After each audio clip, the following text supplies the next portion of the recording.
Hotel के cabin में बैठी चट छोला खैनी। कुछ करे खातिर हमके पोल्हावत रहे ओठवा प ओठवा उ साटावत रहे बड़ी मजा आवत रहे।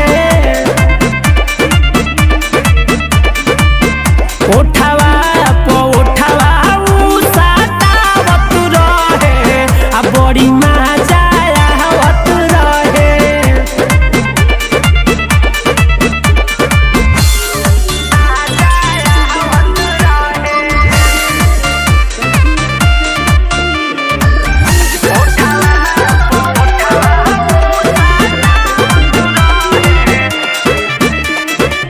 रही हम हुआ न जाने कहल हम लगनी माने धैलस हंसा के हमरो बाहुएरा।